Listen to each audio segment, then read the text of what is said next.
In this video, we're talking about, is there a best martial art out there? What is the best martial art?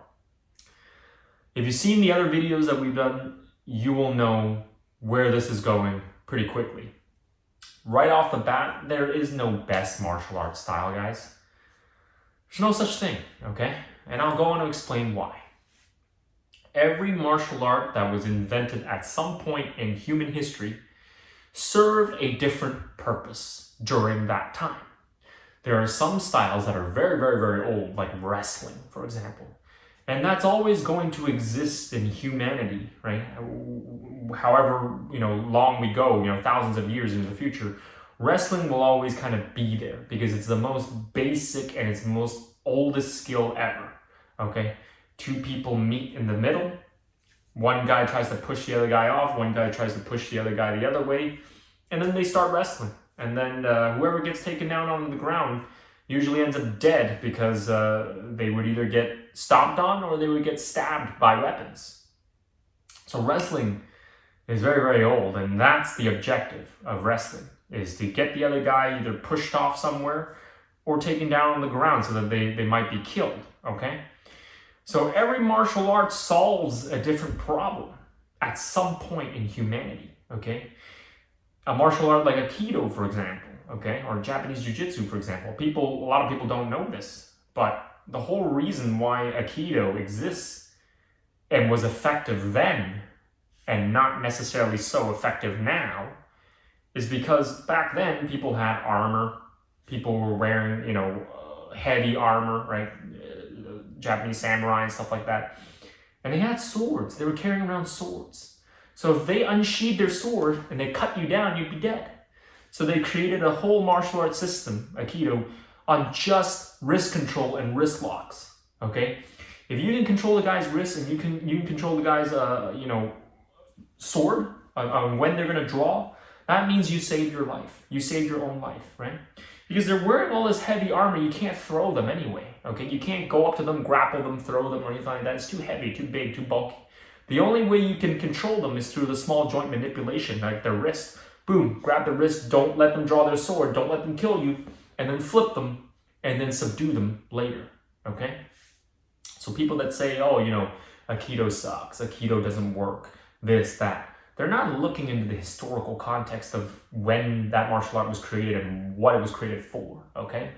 Again, you look at something like Wing Chun, for example, it's one of the most popular Kung Fu styles out there, right? And, a lot of people like it for its aesthetics and things like that. And then there's also a lot of people that, hate it because, it's not effective or it's weak or whatever.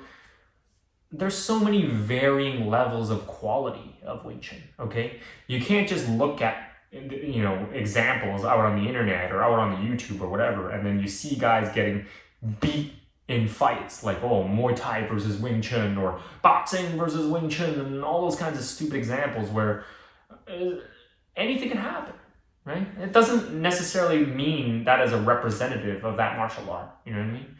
There's a lot of good Kung Fu guys out there. There's a lot of good Wing Chun guys out there, right? High level skill, right?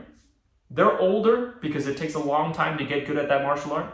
And they're not necessarily a fighter because Wing Chun is kind of more about street fighting than it is about ring fighting. It's about, fast punching really hard, punching really quick, in and out, do damage, get out. It's not really, truly designed for ring fighting, okay? There are other martial arts that are better for that, but it doesn't make Wing Chun useless. There's a lot of good qualities about Wing Chun, right? And then really at the end of the day, it's about quality strikes. And there's a lot of other stuff to it too. I'm not gonna make a 1 hour video about it, but if you study it seriously and you go with a good teacher, right, then you're gonna start seeing the qualities of that style come through, right? You just have to make sure that you're finding a quality teacher and you're training at a quality school, and that's it. So moving on, every martial art is gonna be good for a certain scenario. So again, I'll give you more examples, right? Brazilian Jiu-Jitsu, let's talk about that, right? People love using Jiu-Jitsu as an example of the ultimate best martial art out there.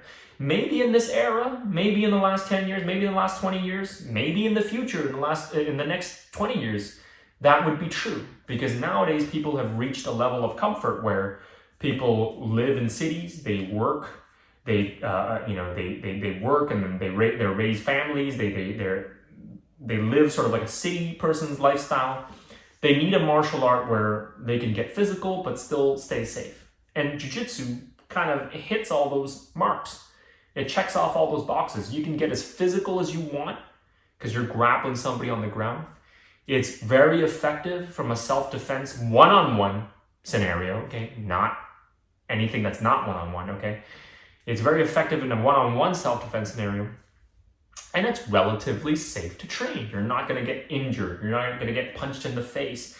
So it's great for people that want to train hard and they want to roll hard and they want to feel like they're getting self-defense skills and they're learning a great martial art without getting hurt because they're rolling in a padded room and it's comfortable and they feel like they're progressing, right? And also there's a competitive sport aspect to it. So jiu-jitsu is very popular. It's great. It's a very self-contained martial art. There's a whole universe in it. It's great. But it's also great because of those reasons, right? When you take those reasons and you modify those reasons, all of a sudden it doesn't become as great as a self-contained style. And what I mean by that is, like, let's say your objectives are different, okay?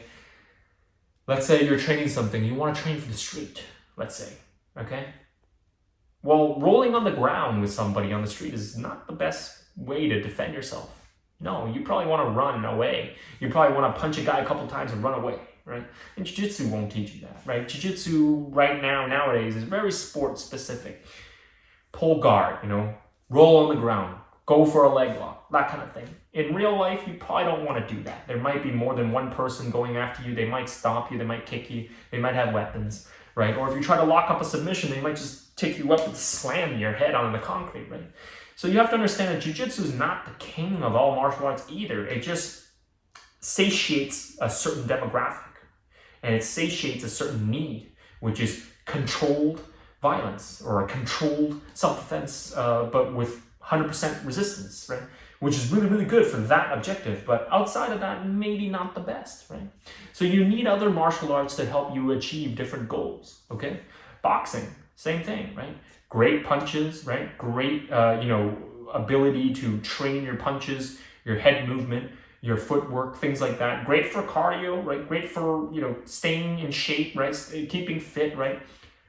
But is boxing necessarily a 1-to-1 ratio thing to use in a self-defense scenario? No, you're going to have to modify that because boxers, they train in gloves and hand wraps and they fight in gloves and hand wraps. You put them out on the street, maybe different. Maybe a little bit different. You're going to have to modify your boxing a bit. It's not just going to be, your hooks and uppercuts and overhand rights and everything like that because you might break your own hands because it's not the same thing, right?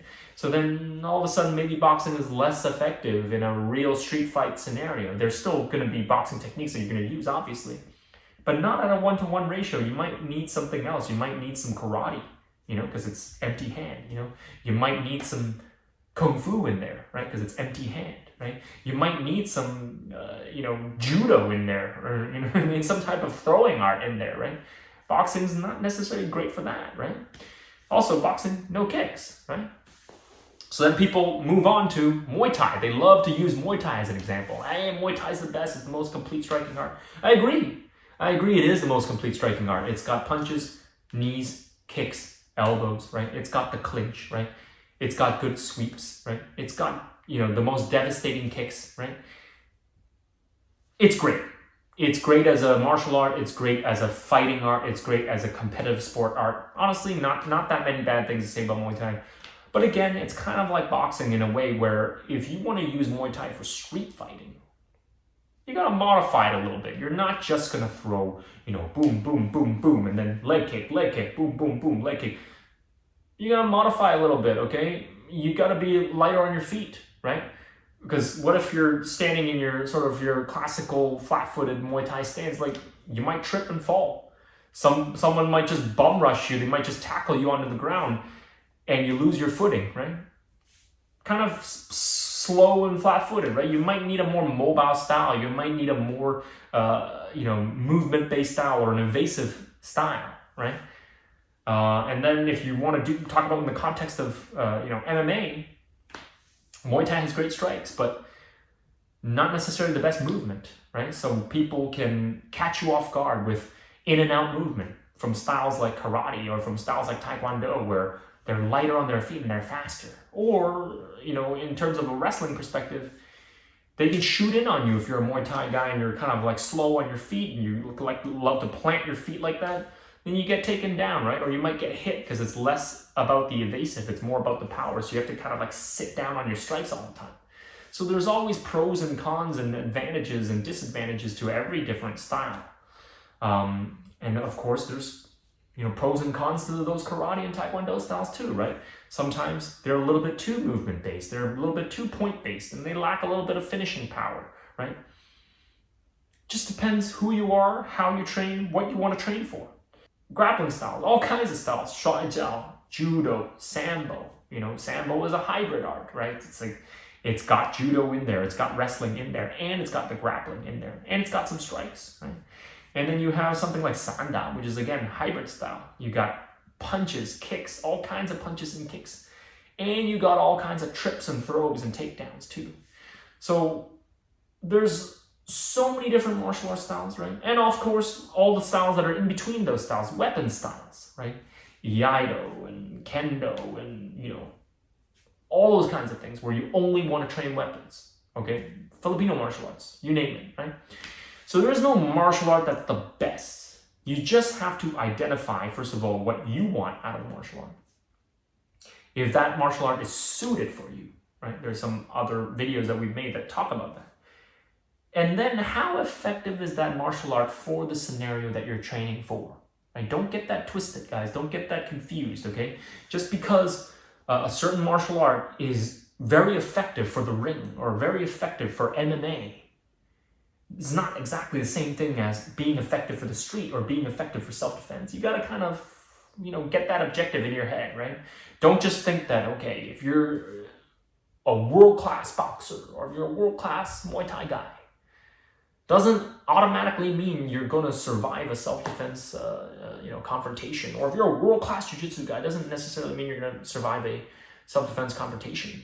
It might actually do you harm because you might think like, whoa, I'm a world-class boxer, I can beat anybody up, and then you realize that guy has a knife and he stabbed you in the back or something like that. So you got to be aware of these kinds of things. And there's obviously the opposite of that too.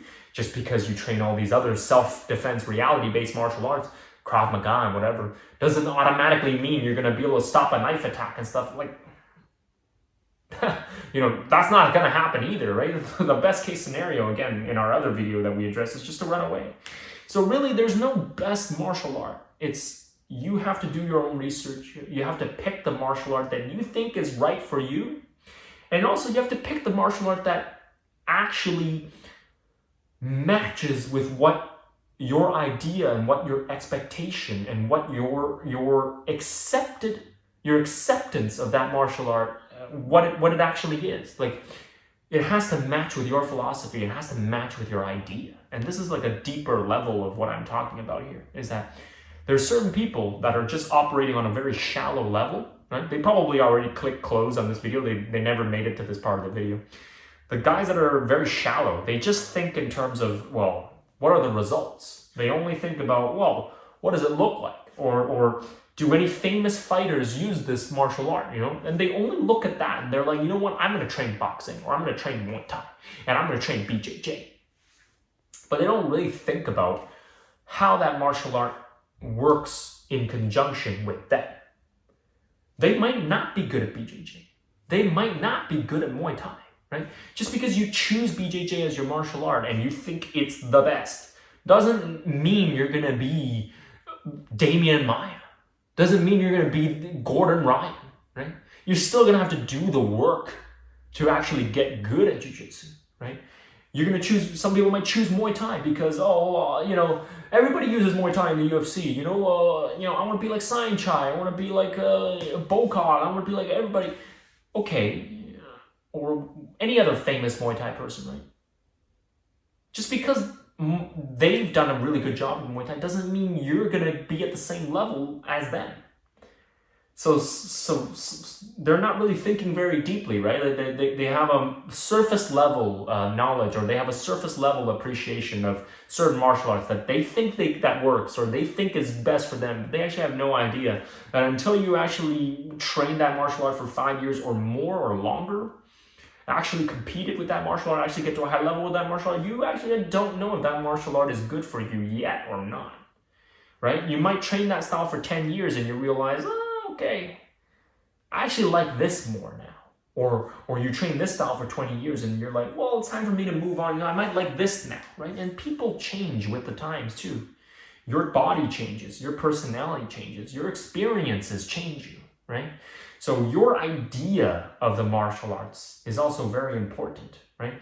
So if your idea matches with the philosophical side, with the philosophy of that martial art, if that martial art provides you that outlet and that window where you can apply your idea and it works out for you, then that's your best martial art, right?